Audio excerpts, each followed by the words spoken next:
하나님 말씀 보도록 하겠습니다. 요한복음 1장 16절에서 18절. 요한복음 1장 16절에서 18절입니다.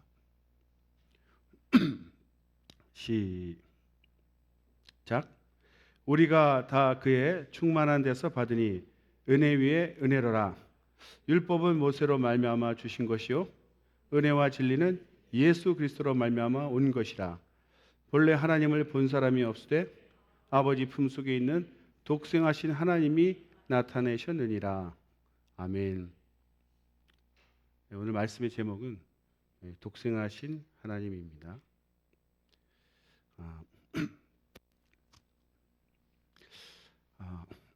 하나님이 우리에게 그 생각하는 힘을 주셨죠. 이렇게. 그래서 똑같은 사물이나 사건에 대해서 그냥 흘깃 한번 이렇게 보는 거 하고 그걸 좀 깊이 이렇게 생각하고 또 더 깊이 생각하면 그 새로운 더 깊은 의미를 깨닫게 되는 것 같아요. 그러니까 우리가 꽃을 이렇게 보면 우리 화단에 보세요. 겨울에는 아무것도 없는 빈 화단 같았는데 어느새 그 장미 또 꽃이 이렇게 가지를 내서 꽃이 막 폈거든요. 지나가면 막 아름다운 향기, 그 향긋한 그 냄새가 싹 풍겨서 발걸음을 돌이키게 하죠. 코를 탁 박고 냄새를 맡으면 잠깐 벌이 먼저 와서 식사할 수 있으니까 확인하고 해야 됩니다. 쏠 수 있으니까. 그 향기를 이렇게 맡으면 그렇게 좋은 향기, 이렇게 그 향기를 맡으면 막 기분이 좋아지고 막 행복해지는 걸 느끼지 않습니까? 땅을 파보면 흙 냄새밖에 안 나고 아무 색깔도 없고 흑색밖에 없는데 어떻게 땅 속에서 이런 이쁜 빨갛고 분홍색, 노란색의 색깔이 나오고 또 향기가 이렇게 날까? 그냥 처음 맡을 때는 꽃이 이쁘다, 향기가 좋다, 그냥 그러고 행복하고 느끼면 그만이지만 조금 이렇게 깊이 생각해 보면 너무나 신기한 일입니다. 공장에서도 만들 수 없어요. 우리 향수에 나오는 장미향은 정말 머리가 하나님이 지능을 주셨죠. 그 꽃 향기를 분석해 봤더니 이게 화학 물질이라 이거죠. 그래서 그 화학 물질을 어떻게 인공적으로 공장에서 인공적으로 그 에스테르라 그러죠. 그 향을 이렇게 만들어냈더니 그 향이 나는 거예요. 그 짐승은 또 그걸 못합니다. 인간이 또 할 수 있어요. 그래서 그 어떤 향기의 분자 구조를 인위적으로 사람이 만들어서 그걸 집어넣으니까 이게 사람들이 코가 둔해서 그냥 장미로 느끼고 이렇게 행복해 하는 거예요. 우리가 인공적으로 만들 수 있지만 그 대단한 능력이죠. 근데 어떻게 이 장미가 말도 못하는 이 꽃이 어떻게 알아서 땅에서 그런 그걸 만들어내서 색깔도 내고 향기를 풍길까? 장미가 그런 능력이 자체로 있는 건 아니죠. 하나님이 이제 그런 장미 그 식물에게 그런 능력을 주신 거죠. 그리고 학자들이 그걸 연구해 보면요, 그냥 눈에는 꽃 향기 이 정도지만 그 다 색깔이나 향기를 이렇게 화학 물질을 분석하면은 소위 신묘막측한 어떻게 이런 것이 존재할 수 있을까? 그래서 사실 연구하고 공부하면요, 어떤 절대자에 대한 느낌을 갖는다고 합니다. 작은 것으로 갈 때도 그렇고 우주로 나가서 이 달에 간 사람들이나 이렇게 인공위성 타고 돌아다니는 사람, 달이 우주인들이 한 얘기가 보면 땅에서는 모든 게 이렇게 막 떨어지고 이러는데 끈이 없으면 이렇게 탁 땅에 떨어지죠, 중력으로. 그런데 어떻게 이 넓은 우주에 이 별들이 어떻게 이렇게 둥둥둥 떠 있을까? 끈도 없이 그냥 둥둥둥 떠서 막 돌고 있는 거예요, 이렇게. 그게 너무나 신기하고 대단하기 때문에 절대자가 만들지 않고서는 이렇게 오묘하고 정교한, 사람 몸도 이렇게 언뜻 보면 피부가 좋으세요? 뭘 바르세요? 이렇게 물어보고 다 이 껍질 하나 가지고 흥분하는데 이 해부로 해보면요 얼마나 오묘한 작동인지 모릅니다. 무슨 세포 속에, 세포도 안 보이지만 그 세포 속에 눈에 안 보이는 현미경으로 봐야 될 그런 작은 조직 안에서 일어나는 그런 화학 분리 작용에 의해서 우리가 이렇게 살아가고 있는 거예요. 그래서 좀 이렇게 깊이 생각하는 훈련 연습을 하면 정말 모든 것에 대해서 이게 감탄하게 되고 감동받게 됩니다. 결국은 그것이 이제 하나님의 은혜로 이어지게 되는 것 같아요. 남자들, 요리 안 하는 남자들, 또 어린 자녀들은 이렇게 눈에 보이는 밥을 이렇게 반찬 이렇게 보면서 색깔이 뭐 좀 오늘따라 어둡네. 왜 또 어제는 밝았는데 오늘은 좀 어둡고 맛이 좀 짠 것 같다는 둥. 그냥 표면적으로 느껴지는 거 가지고 툭툭 얘기할 수 있지만요. 한번 이렇게 따라다녀 보세요. 그러니까 엄마들이, 주부들이 얼마나 고민을 하고 이 가족의 건강과 그 건강을 생각하고 맛있는 음식을 만들기 위해서 막 시장에 다니면서 발품을 팔고 조금이라도 더 싱싱한 것 또 싸면 얼마나 좋겠습니까? 그러니까 그냥 눈을 막 뜨고 이 집보다 옆집이 사면 막 여기 와서 살 걸 막 그 몇십 원 때문에 막 가슴 치지 않습니까? 이렇게 생각하고 준비하고 그렇게 만든 음식들입니다. 그걸 안다면 그 표면적으로 나타나는 눈에 잠깐 비치는 그런 거 보고 이러쿵 저러쿵 그렇게 할 수 없다는 거예요. 감사한 마음으로 고마운 마음을 표현하고 드시기를 바랍니다. 사람도 그 가족을 사랑해서 그렇게 하는데 성경을 읽을 때도요 그런 걸 느낍니다. 예전에는 성경을 이렇게 통독하듯이 쑥쑥 읽으니까 눈에 비치는 그 글자에서 비치는 그 은혜가 있죠. 그 굉장히 크죠. 성경 자체가 성경 아닙니까? 하나님 영감 있는 책이기 때문에 그냥 읽어도 은혜가 되지만 그냥 읽어도 감동이 오지만 조금 멈춰서서 우리가 빨리 달리면 풍경을 전체적으로 보지만 자세히 못 보지만 차를 안 타고 걸어서 가보면 차 타고 다닐 때 못 봤던 많은 풍경들 자세하게 보게 되는데요. 그런 것처럼 성경도 막 빠르게 읽을 때도 있지만 좀 멈춰서서 자세하게 읽고 묵상하고 또 다른 신학자들이 연구해 놓은 그런 주석들도 참고하고 공부를 해보면요. 이 성경 기자가 이렇게 적을 때 그냥 막 휘갈겨 적은 게 아닙니다. 정말 이 단어 하나 선택할 때 이 시제를 과거로 하냐, 수동태로 하냐, 능동태로 하냐, 뭐 이 하나하나를 얼마나 신경 써서 기록했는지를 알 수 있게 돼요. 그래서 그냥 스쳐 지나가듯 읽을 때 받는 은혜 그 위에 더 깊은 은혜를 받게 되고 또 이 성경을 기록한 기자의 그 마음까지 정말 절절히 느껴질 때가 있습니다. 그 엄마들이, 주부들이 그 가족을 생각하고 그 발품을 팔아가며 싱싱한 거, 좋은 것 재료 살려고 그 시장을 막 다닌 그 마음이 그 음식에 다 배어 있는 것처럼 이 성경을 읽을 때 그 성경에 담겨 있는 그 깊은 뜻이 바로 그 기록한 사람이 어떻게 하면 이 성경을 읽는 사람들이 은혜 받을까? 또 그 당시 많은 이단들이 믿는 사람들을 유혹하고 있는데 그 유혹으로부터 지켜내기 위해서 그런 모든 걸 생각하고 염두에 뒀다는 거죠.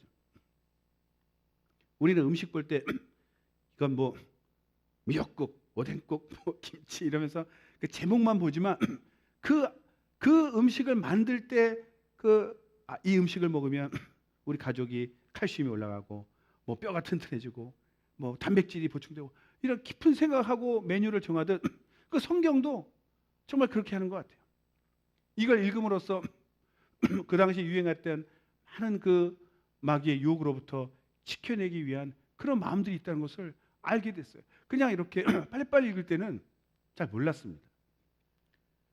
요즘 이제 설교를 준비하면서 그런 걸 많이 이렇게 깨닫게 되죠. 그걸 이렇게 저도 이제 전하고 싶은데 그 안다고 잘 전해지진 않죠.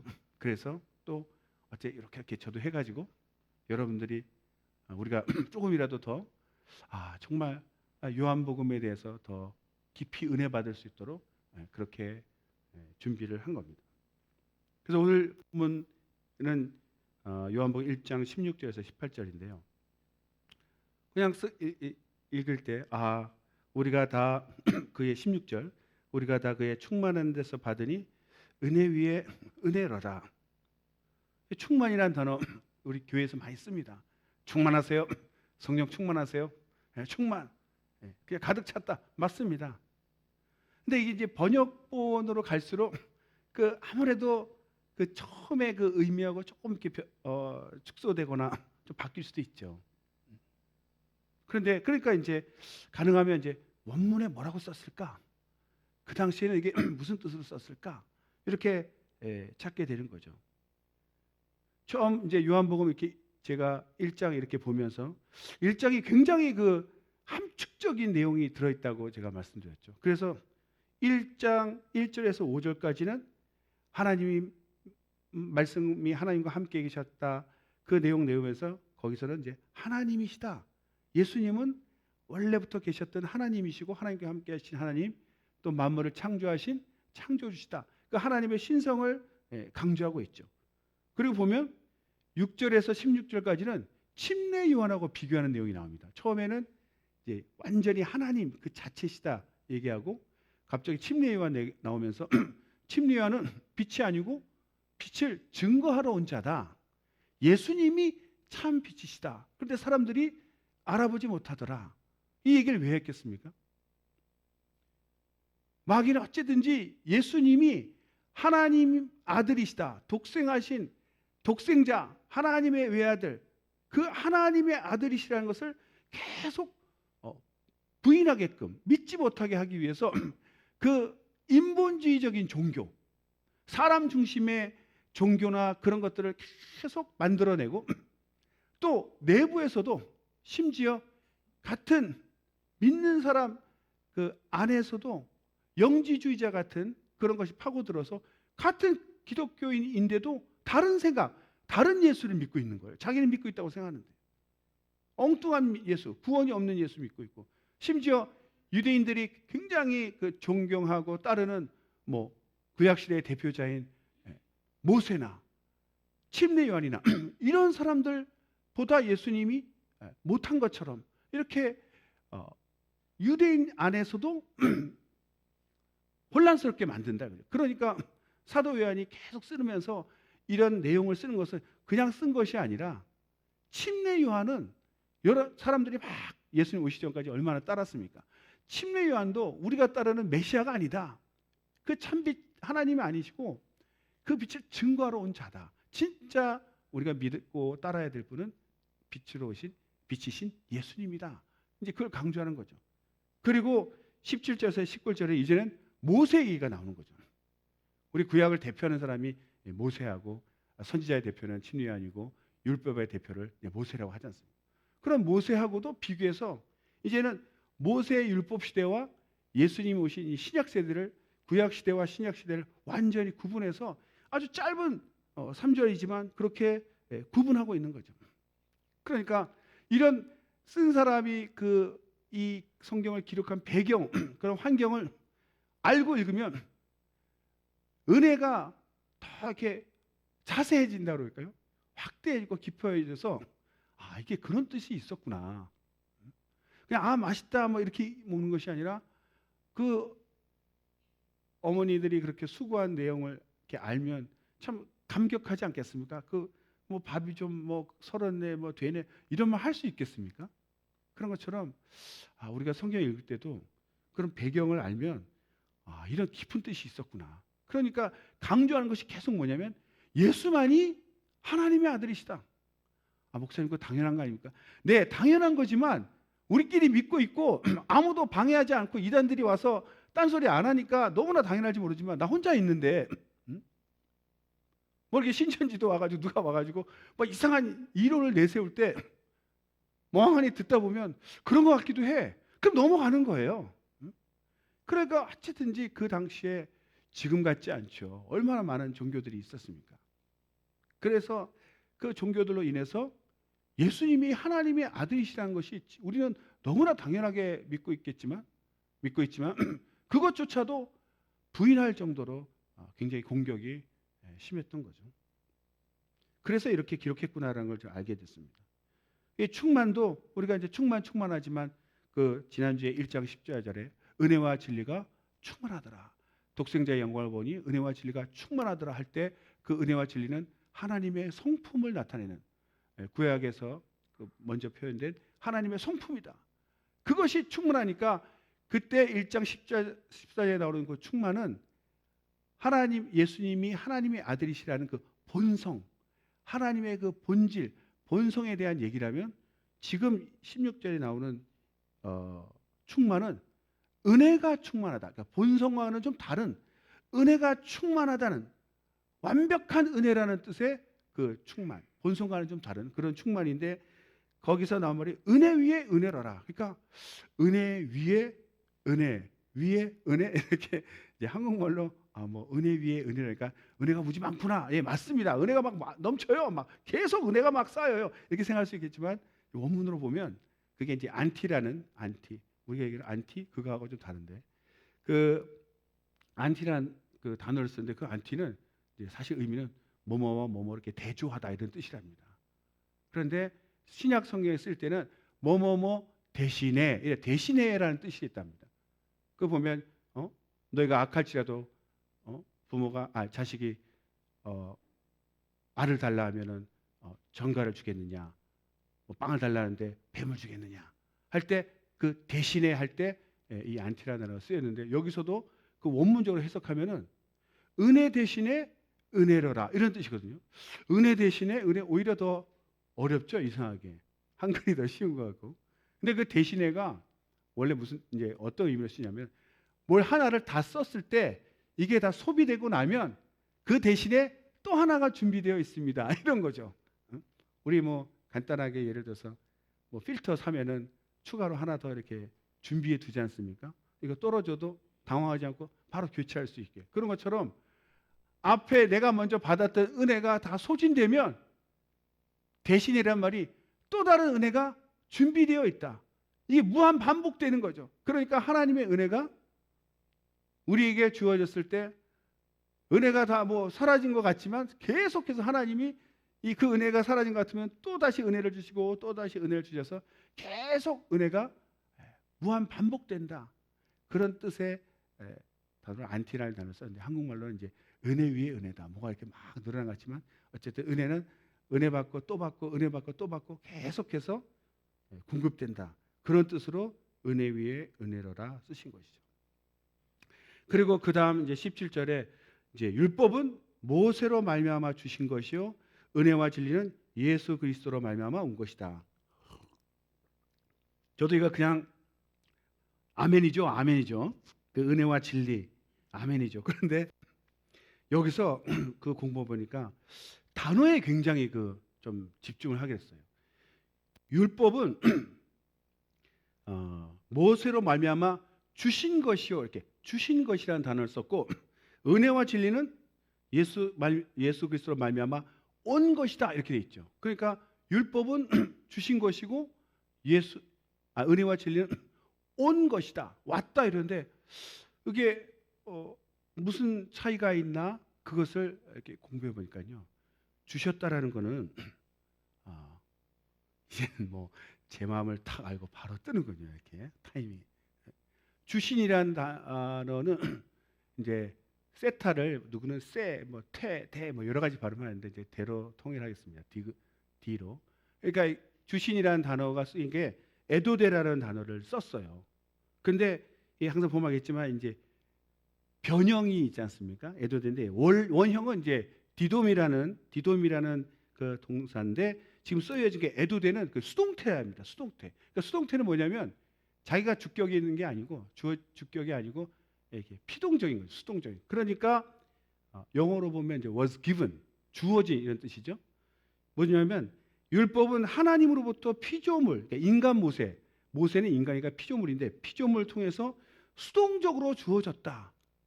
그러니까 율법은 자체로 어떤 자기가 알아서 온 게 아니고 하나님이 인간 피조물 모세를 통해서 우리에게 주어진 존재다 이거예요. 주어진 존재. 율법은. 그런데 그 은혜와 진리를 얘기할 때는 온, 왔다 이런 단어를 쓰거든요. 온은 그 단어가 이제 에게네토인데 제가 이제 헬라어를 찾는 이유는 근거를 좀 밝혀서 이게 제가 지어낸 게 아니라는 거 외우실 필요는 없습니다. 근데 이 에게네토라고 쓰여진 것은 또 원형이 기노마이 앞에가 빠지죠. 기노마이라는 동사인데 이것은 지금 능동태로 쓰여졌어요. 영어로 이제 came이죠. 왔다 이렇게. was come이 아니고 came. 그러니까 이건 왜 앞에 거는 수동태로 쓰고 뒤에 거는 능동태로 썼느냐? 은혜와 진리는 예수 그리스도 하나님이시죠. 모세는 인간인데 하나님의 성육신을 통해서 직접 왔다 이렇게 얘기합니다. 그러니까 은혜와 진리는 주격으로 사용된 거예요. 하나님이 주신 율법이 아니라 그냥 자기가 왔다는 거예요. 그러니까 은혜와 진리는 하나님의 성품, 곧 예수님을 나타내는 동격인 겁니다. 그러니까 율법은 피조된 것이죠. 그것도. 그래서 하나님의 말씀이지만 주어진 것이라면 은혜와 진리는 하나님 그 자체, 하나님의 본질, 은혜와 진리는 하나님의 본질입니다. 그래서 예수님을 통해서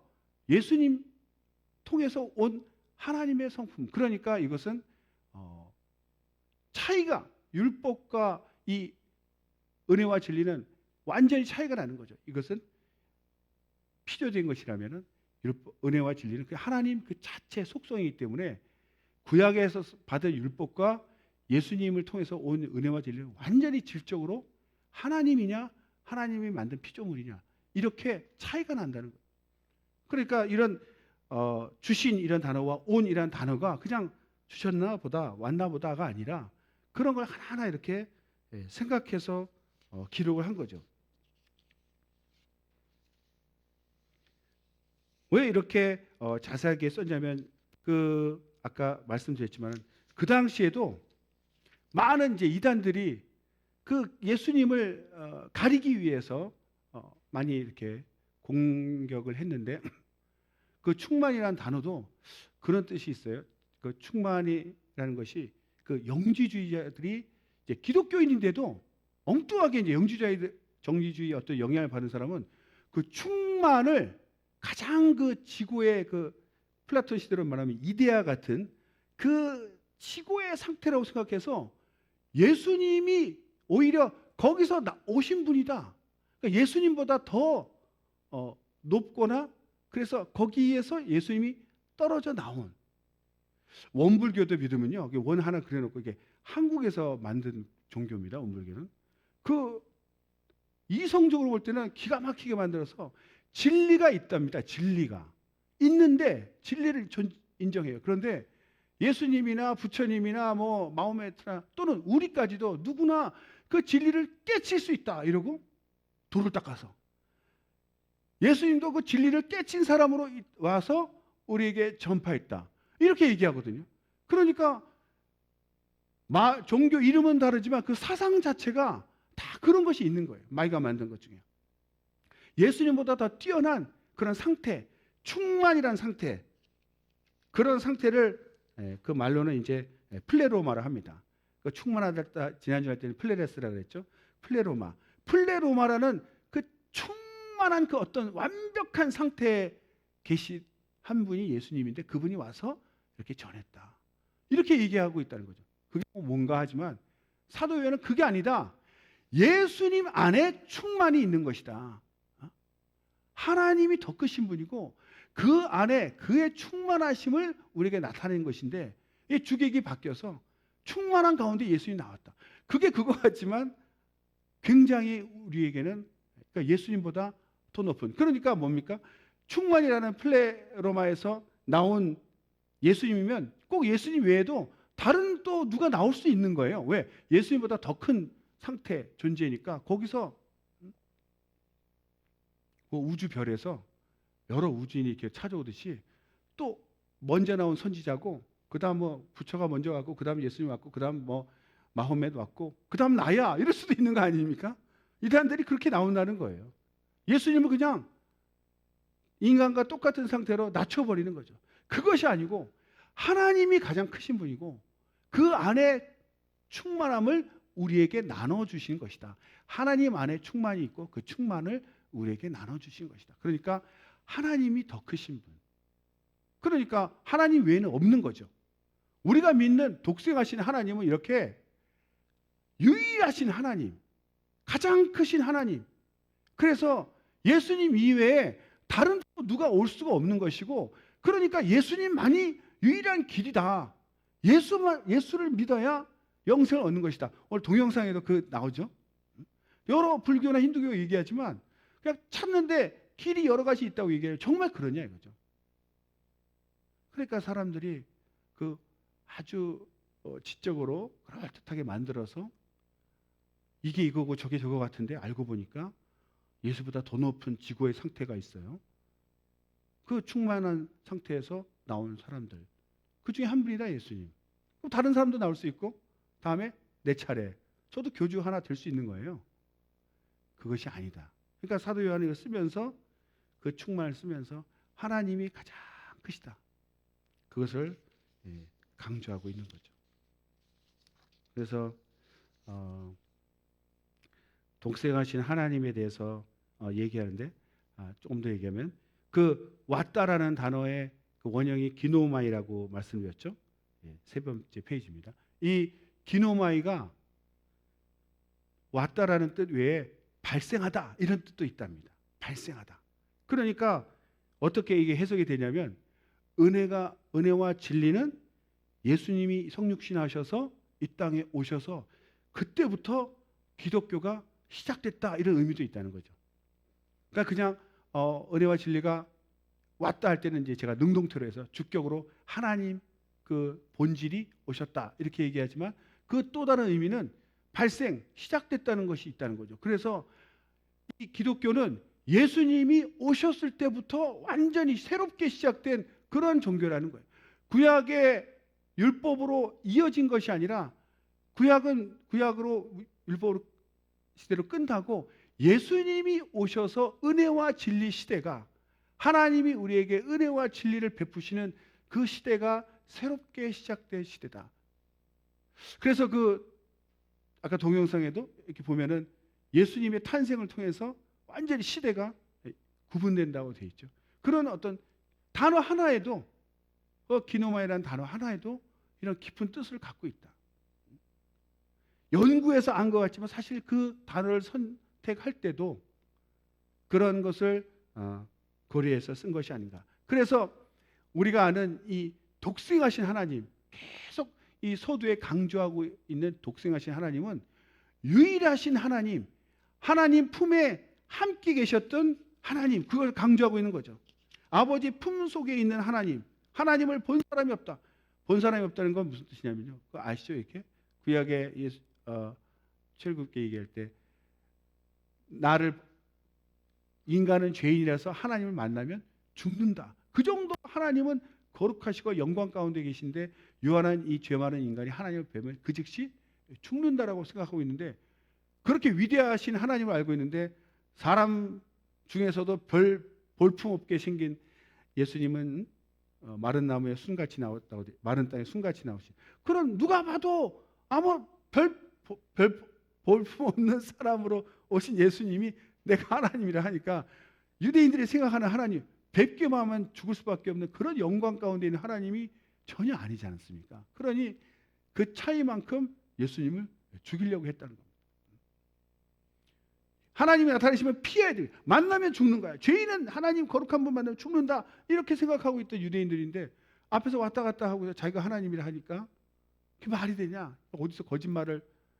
그래서 불경죄로 그렇게 죽이고 싶어 했던, 그렇게 높이 여기던 하나님을 네가 하나님이라고, 그러니까 이제 막 불경죄로 죽이려고 했던 겁니다.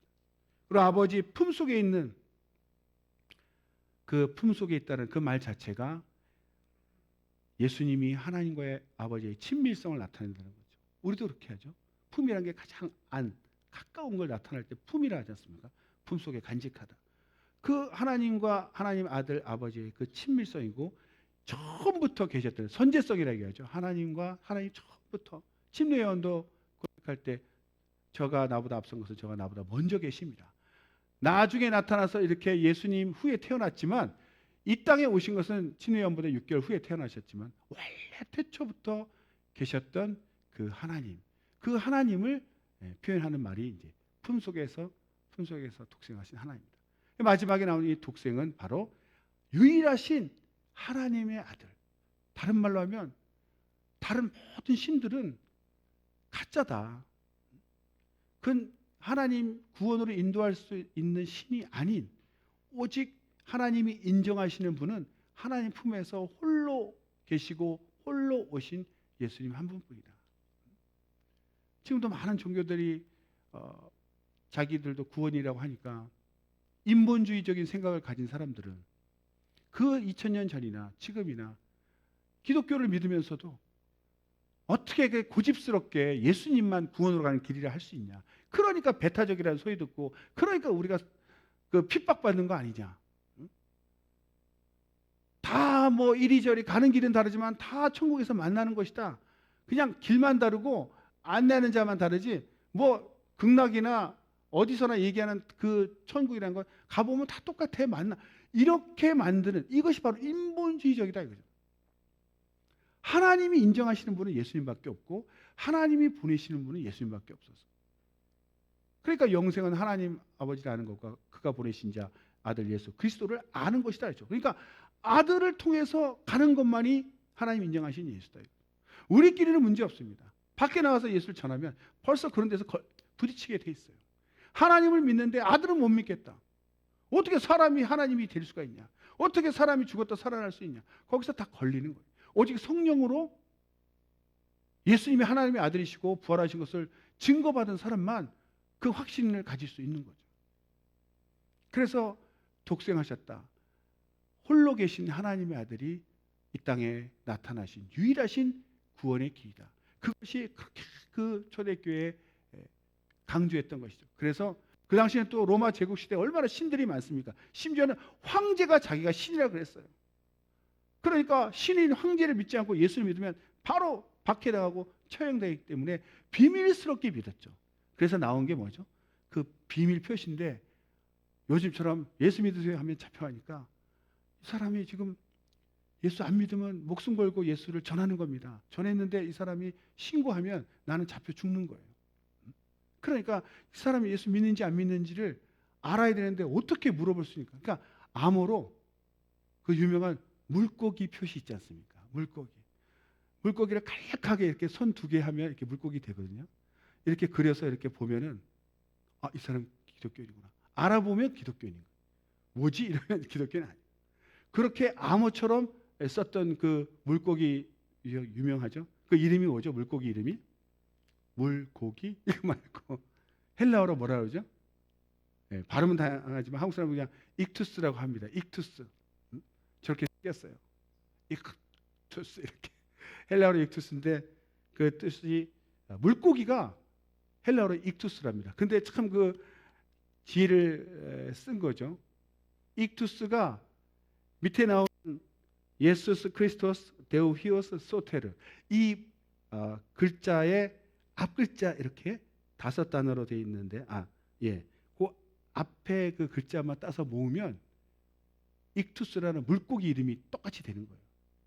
신기하게도. 그래서 이 물고기가 기독교인의 상징으로 한국말로 하면 예수 그리스도 하나님의 아들 구주. 원래 이제 문법적으로 하면은 하나님의 아들이 이렇게 바뀌어야 됩니다. 휘오스 테우로 바뀌어야 되는데 이제 물고기 이름에 맞추려고 순서를 바꾼 거예요. 테우 휘오스는. 그래서 예수 그리스도가 하나님의 아들이시고 우리 구주시다. 이 세 단어를 이렇게 만들어서 축약한 것이 물고기 익투스다 이거죠. 그걸 그림으로 보이면 다음 이렇게 되는 거죠. 이건 지금 이제 제가 따온 건데 이제 영어로 되어 있는데요. 영어로 되어 있어가지고 이수스 크리스토스 테오스 휘어스 소테르 이게 영어로 하면은 Jesus Christ God Son Savior 이렇게 된 거죠. 한국말로 하면 예수 그리스도 하나님 아들 구주. 그 앞 글자를 떼면은 익투스인데 바로 물고기다. 그래서 그 당시에는 그 핍박 가운데 예수님 표시, 그리스도인 표시로 저 그림을 서로 주고받았고 요즘 차에도 이렇게 뒤에 붙이고 다니죠. 지금은 자랑스럽게 붙이고 다니지만 옛날에 그렇게 마타에다 붙이고 다녔으면 바로 잡혀가 죽을 수도 있는 상황이었습니다. 지금은 자랑스럽죠. 제발 붙이고 다니면서 신호위반하지 않기를 바랍니다. 너무 창피해요. 저는 안 붙이고 다녀요. 실수가 많아서. 그래서 저 5글자의 그 내용이 뭡니까? 가장 중요한 핵심, 바로 독생하신 하나님을 축약해 놓은, 우리가 한마디 전하고 떠날 때 예수 믿으라는 그 한마디 하고 떠날 때가 바로 예수 그리스도는 하나님의 아들이시고 우리 구주시다. 이것을 항상 기억하고 있는 거예요. 이 익투스라는 이 구절로 그 많은 이단들과 그 유혹들을 이겨내고 지킬 수 있는 그 신앙의 근간이었다. 그러니까 지금도 우리가 항상 옛날 저것을 공부하고 읽는 이유가, 우리끼리 있을 땐 잘못하면 세상에 나가면 온갖 유혹들이 지금도 똑같습니다. 마귀는 사라지지 않았기 때문에 인본주의적인 생각, 자꾸 이제 핍박이 싫으니까 타협하려고 그러죠. 서로 사람끼리 안 싸우려고 많은 종교들이 모여가지고 손잡고 우리 하나다. 그러니까 이 에큐메니칼 운동이 그게 좋은 것 같이 보이지 않습니까? 다 연합하고 하나 되는 거니까. 근데 누구하고 연합하냐는 거예요. 하나님하고 연합하는 것이 아니라 사람끼리 연합하는 거예요. 서로 니네 종교 나나 우리 종교 다르다고 싸우지 말자. 그러려면 서로가 인정을 해야 됩니다. 완전 상대주의가 되죠. 왜 예수가 하나님의 아들이야? 그냥 우리 똑같이 선지자로 쳐. 그럼 싸움 없어. 인정. 그렇게 됩니다. 그러면 내 영혼의 구원은 사라지는 겁니다. 우리는 무슨 일이 있어도 초대교인들이 그때 목숨 걸고 믿음을 지켰기 때문에 지금 2000년 지난 우리까지도 이 믿음이 유지되어 온 거예요. 그들이 다 타협해버리고 포기했으면 우리는 예수님 듣지도 못하고 그냥 멸망하는 거예요. 그러나 피 흘리고 목숨 걸고 지켜온 그 신앙 때문에 저희들도 예수를 믿게 되었고, 또 우리도 그렇게 핍박과 고난을 두려워하지 않고 또 복음을 전해야 되는 거죠. 우리가 믿고 있는 이 복음이 이렇게 소중한 것입니다. 그것을 다시 한번 깊이 새기시고 어딜 가나 주님만을 인정하고 주님만을 찬양하고 나는 예수의 사람이다. 예수님만 인정하는 그리스도인 되시기를 예수 이름으로 축원합니다. 할렐루야. 기도하겠습니다. 내게 온전한 신앙, 예수 그리스도만이 하나님의 아들이시고 나의 구주 되십니다. 그 고백이 영원토록 변치 않게 해달라고 예수 한번 부르기도 하십니다. 예수여.